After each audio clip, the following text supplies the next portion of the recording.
नमस्कार दोस्तों, welcome to CS centre. आज हम डिस्कस करने जा रहे हैं मॉडर्न इंडिया में जो प्रीवियस ईयर के क्वेश्चन पेपर की सीरीज चला रहे हैं। हम उसको आगे कंटिन्यू करने वाले हैं। आज का जो मैं टॉपिक लेने वाला हूँ, खिलाफत मूवमेंट को लेकर के कॉन्टेक्स्ट में लेने वाला हूँ। तो सबसे पहले आपको ये पता होना चाहिए कि वास्तव में खिलाफत का क्या मतलब है। कितने तरह के क्वेश्चंस बन सकते हैं, क्या क्या क्वेश्चन बनेंगे, क्या अभी तक प्रीवियस ईयर के क्वेश्चन पेपर में पूछा गया है सिविल सर्विसेज के एग्जामिनेशन में।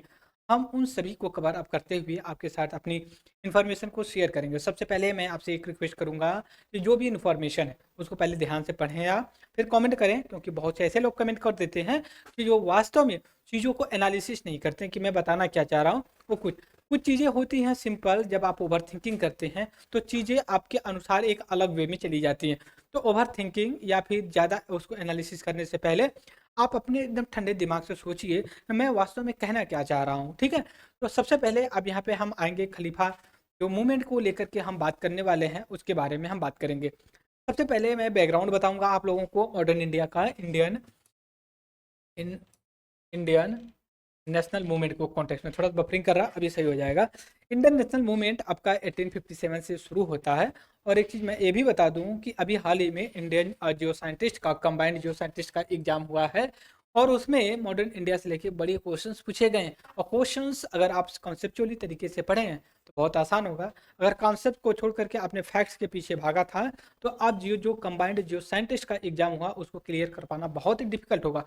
जो कंबाइंड जियो साइंटिस्ट का एग्जाम होता है उसके लिए master degree in the science में मांगी जाती है। 21 से लेकर 32 साल उसकी एज होती है। अब अगर मास्टर डिग्री साइंस में की है तो उसको आप भर सकते हो। तो सबसे पहले मैं खिलाफत मूवमेंट इंडियन नेशनल मूवमेंट के बारे में बात करेंगे और इसमें हम ये बताने की कोशिश करेंगे conceptuality clarity and then we we the discuss the previous year questions, right. तो हमें पता है कि 1857 से लेकर के जो रिवोल्ट होता है तब से लेकर के 1947 तक 100 वर्षों तक हम लड़ाई लड़ते हैं। और हालांकि उससे पहले भी लड़ते हैं, लेकिन तब से हम इंडियन नेशनल मूवमेंट को पढ़ते हैं। हमें पता है कि 1885 में इंडियन नेशनल कांग्रेस का इस्टेब्लिशमेंट होता है। एंड नेक्स्ट टाइम 1905 में हमें जो है कि बंगाल का डिवीजन होता है जिसको स्वदेशी मूवमेंट के रूप में प्रोटेस्ट करते हैं।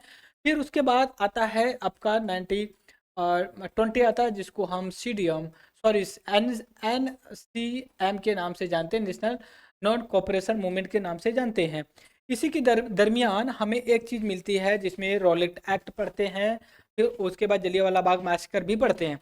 इसी दरमियान हमें यह भी पता है कि 1914 में जो है कि वर्ल्ड वार फर्स्ट स्टार्ट रहता है। और उस दरमियान जब गांधी आते हैं इंडिया में तो वो जो है कि ब्रिटिश का समर्थन करते हैं वर्ल्ड वार फर्स्ट में। और ये मोटिवेट भी करते हैं इंडियन नेशनल लीडर को और उसके बाद जो यूथ होते हैं कि आपको पार्टिसिपेट करना चाहिए।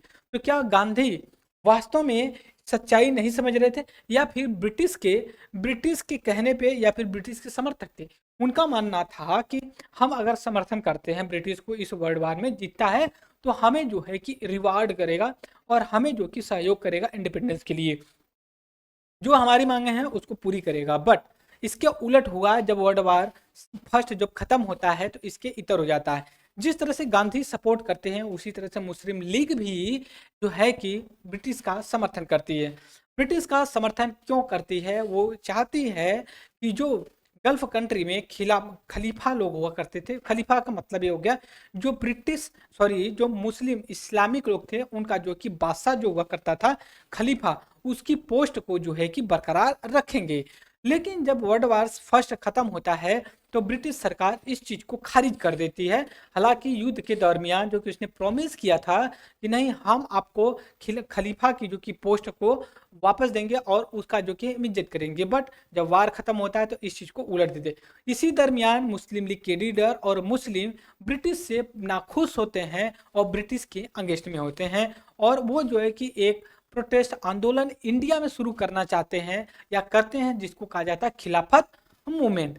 और उसी दरमियान गांधी जी भी जब मुंह की खाते हैं कि ब्रिटिश उनको उनकी डिमांड नहीं पूरी करती है, वो अभी नाखुश हो जाते हैं। तो गांधी अब इंडियन नेशनल कांग्रेस में अपना इन्फ्लुएंस दिखाना शुरू कर दिए थे।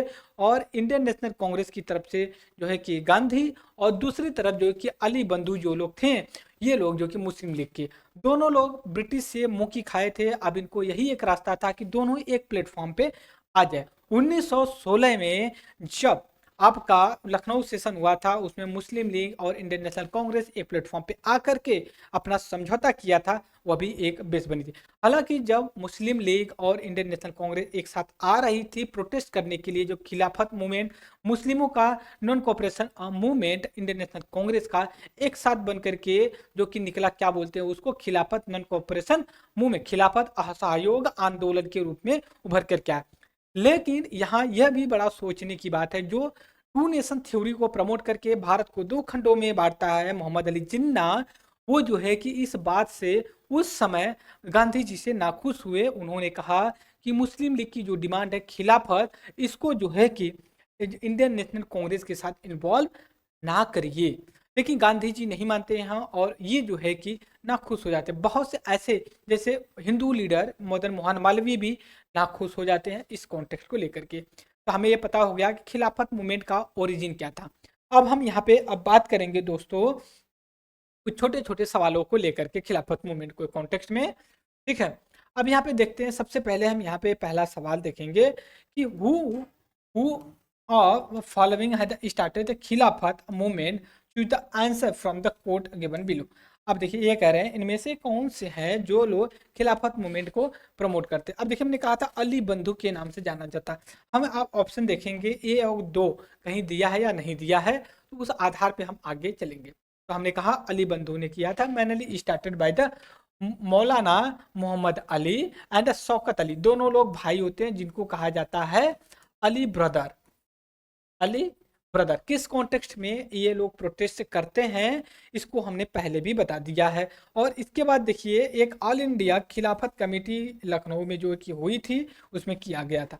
अब आगे आकर बात करते हैं, क्वेश्चन नंबर 2 की बात करते हैं। इसमें कह रहा है इनमें कौन सा प्रोमिनेंट लीडर जो कि खिलाफत मूवमेंट से शामिल था। अली बंधु। देखिए पीछे 2016 में सवाल पूछा था, option A is A correct option. And question number 3 of the day कह रहे हैं कि इनमें से कौन सा मेन ऑब्जेक्टिव था खिलाफत मूवमेंट का, वास्तव में क्या था। पहला बोले, दूसरा, तीसरा, चौथा, 4 स्टेटमेंट है। Aroused the anti British feeling among the British, बिल्कुल सही है। क्यों रिफ्यू तो रिफॉर्म मुस्लिम सोसाइटी, रिफॉर्म कहाँ से होगा, ये तो उनके मुंह की खाए थे खिलाफत को लेकर के। दो तो गलत हो जाएगा। तो अब हम देखेंगे दो जहाँ पे होगा वो तो स्टेटमेंट गलत हो जाएगा। अब हम बात करेंगे तीसरा या चौथा पे बात, ये demand the separate electoral and the presence of the खिलाफत, ये भी वाहियात टाइप के स्टेटमेंट्स है। क्योंकि ये तो आपका इलेक्टोरल डिमांड जो सेपरेट था 1909 में ही दे दिया गया था। तो थर्ड स्टेटमेंट इज करेक्ट, तो इनकरेक्ट है, ये भी इनकरेक्ट है, सेकंड भी इनकरेक्ट है। तो ये भी नहीं होगा, डी होगा। मतलब चौथा स्टेटमेंट सही है। To save the Ottoman empire preserve Khalifat, Khilafat मतलब खलीफा। खलीफा क्या होते थे, जो इस्लाम लोग थे उनका जो कि बॉस, या जो धर्म गुरु के रूप में आप उनको आइडेंटिफाई कर सकते हो। अब आते हैं question number next 4, who was the elected as the president of the All India खिलाफत कॉन्फ्रेंस 1990। अब देखिए गांधी जी को ऑल इंडिया खिलाफत मूवमेंट का आज ये कमेटी कॉन्फ्रेंस का आज ये प्रेसिडेंट चुना गया था। इतनी बड़ी बात है, हिंदू लीडर को मुस्लिम लोग सेलेक्ट करें, तो इस हिसाब से आप अंदाजा लगा सकते हो गांधी जी किनके प्रिय थे, या फिर कौन कौन उनको प्रेम करता था। उनका कोई धर्म जात ही नहीं थी, सभी लोग उनको प्रेम करते थे। इधर का ऑप्शन ए इज करेक्ट। पीछे 1993 में पूछा गया था। Question number 5 of the day, why did the Mahatma Gandhi support खिलाफत में। अब ये कह रहे हैं क्यों, क्योंकि क्या गांधी जी ये चाहते थे कि सपोर्ट इंडियन मुस्लिम का अगेंस्ट ब्रिटिश। वो चाहते थे हिंदू मुस्लिम एक प्लेटफॉर्म पे आए, पहले ब्रिटिश को भगाएं, फिर आपस में हम बंटवारा करें। ठीक है, ये स्टेटमेंट। फिर उसका क्वेश्चन नंबर 6, खिलाफत मूवमेंट सपोर्टेड बाई, ठीक है, सपोर्टेड बाई किसके द्वारा किया गया, गांधी जी के द्वारा किया, क्योंकि वो प्रेसिडेंट भी थे। ये बात सही है।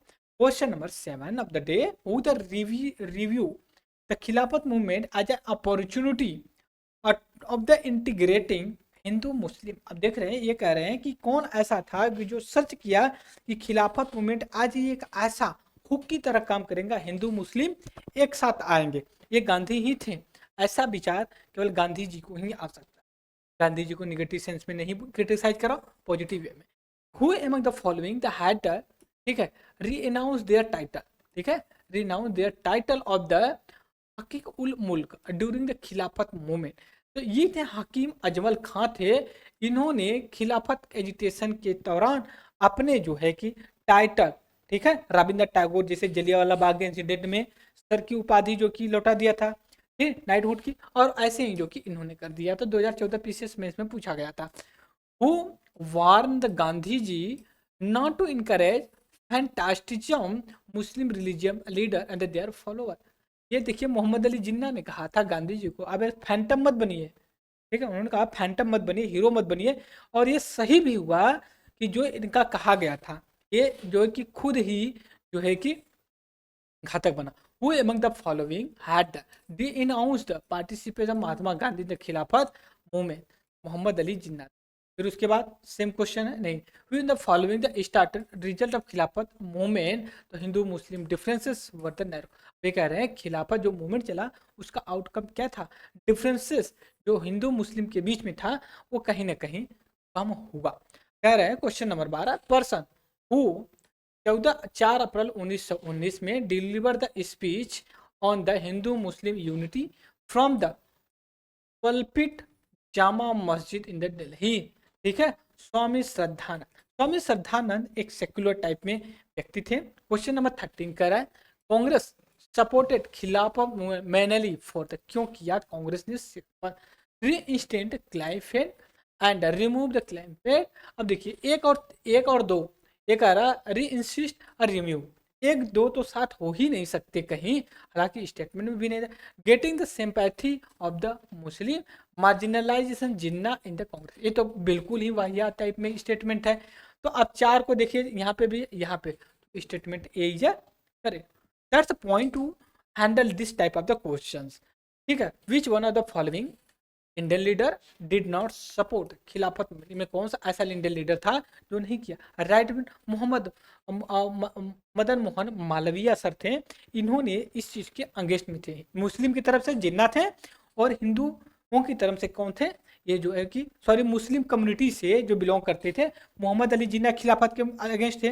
लेकिन हिंदू की तरफ से खिलाफत के अगेंस्ट में कौन थे? मदन मोहन मालवीय थे। फिर उसके बाद क्वेश्चन नंबर नेक्स्ट है, कह रहा है question number 15, in which city conference Khilafat committee 1920 में जो कि ऑर्गेनाइज किया था? Requested Gandhi ji assume the leadership cooperation movement को लेकर के बात किया, ये इलाहाबाद में किया गया था खिलाफत कमेटी का, ठीक है। फिर उसके बाद क्वेश्चन नंबर 16 कह रहा है, in this instance we could not a play off Mohammad against the हिंदुओं, ठीक है, which are the following the architecture related, इसे बोला। तो खिलाफत नॉन कोऑपरेशन मूवमेंट के दौरान देखिए आइए 2000 में ये सवाल पूछा गया है। मोबिला रिबिलियन 1921 में द ऑफशूट ऑफ द किसका? खिलाफत मूवमेंट की बात शुरू हुआ था कहाँ पे? केरला में, केरला में, सॉरी मोपला है ना ये, जो कि आपका नॉर्थ इंडिया में हुआ था, ठीक है। तो ये हमने बात किया जो आपको लग रहा था खिलाफत मूवमेंट के कॉन्टेक्स्ट में, वहाँ पे आपसे सवाल ऐसे पूछा कौन लीडर था, कौन प्रोटेस्ट किया, कौन क्या कहा, कहाँ पे ऑर्गेनाइजेशन हुआ, हिंदू मुस्लिम एक साथ आए खिलाफत और नॉन कॉपरेशन मूवमेंट के कॉन्टेक्स्ट में। आज का डिस्कशन इतना ही रहेगा। कोई डाउट्स हो कमेंट बॉक्स में डालो। हो सकता है आप जब कमेंट करते तो मुझे लगता है ना मुझे और मेहनत करनी चाहिए, क्यों? क्योंकि मुझे केयरफुली आप देखते हो, ठीक है। Thank you for the discussion. जय हिंद।